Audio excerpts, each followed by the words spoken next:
It was a busy time at the docks. All the engines were working hard, pushing and pulling trucks about. But one day, Percy was late, and Cranky the Crane was quick to criticise. "These ships can't be kept waiting, they have important cargo. If they miss the tide, they'll be delayed at the docks, and you should look up to ships and show more respect. You are, after all, only little." "We've got too much work," huffed Percy. "Then perhaps a lorry should do your job." Percy was shocked.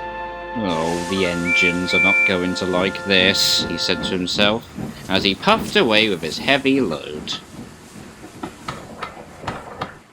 Later, at the shed, he told the engines what Cranky had said. "Stuff and nonsense," snorted James. "We engines run this island," added Henry. "But what if a lorry does arrive?" "I'm sorry to say that it did, along with 2 more. Percy arrived at the docks, but he wasn't so pleased to see the lorries. Percy puffed in, and Cranky was delighted. "Hey, you down there! Your job's done now. These lorries are taking over, and one of them wants to talk to you." The lorry was very rude. "What's that steaming lump of scrap iron doing there? Be off with you!" "Scrap iron? Steaming scrap iron? Pah!" Later, Percy met with Thomas and James. Another lorry was being rude to them. Then he saw Percy. "Oh look, it's a little green goblin on wheels. He'll be scrapped. Just you wait and see." "Well, bust my boiler! What a horrid lorry!" exclaimed Thomas. "Despicable!" agreed James. Later that day, Toby was working at the quarry, and he was the next engine to meet a lorry.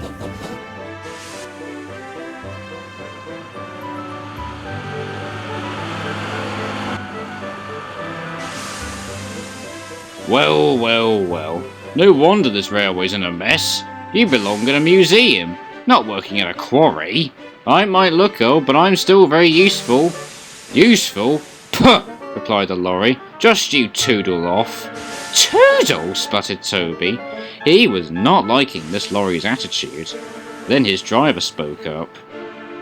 "Don't worry, Toby," said his driver. "We'll go to the flour mill." But when they arrived at the flour mill, Toby was shocked to see yet another lorry there.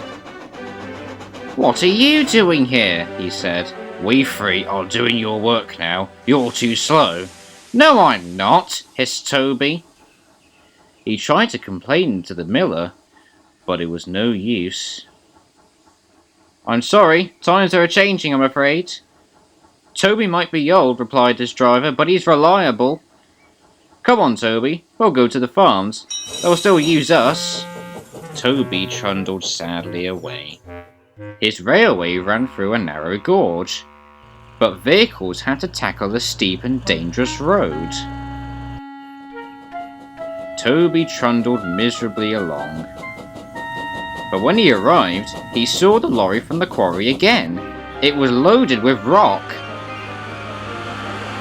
That lorry's in trouble, thought Toby. And he was.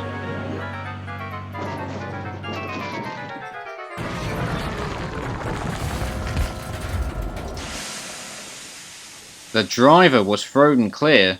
"Rotten roads," he muttered. The wrecked lorry was then taken to the docks. Percy looked at the lorry. "What's this steaming lump of scrap iron?" he teased. "I'll be back," replied the lorry, "so you can wipe that silly smell off your smoke box." "Huh!" said Percy, and wheezed him loudly. Then Butch the breakdown vehicle arrived. He was towing the lorry from the flour mill. "What happened?" asked Toby's driver. "He was overloaded with flour," came the reply, "and he broke down." "Not very useful now, are you?" said Toby. "Grrr!" replied the lorries. Then James whistled excitedly. "Look!" he laughed. "They're bringing in the 3rd lorry on a barge!" What happened to that one? James asked. Stupid lorry was reversing and fell straight into the sea, said the tow truck man. Huh! Laughed James. James watched as the lorry was then lowered onto Butcher's flatbed. Oh, groaned the lorry. Later, Thomas arrived.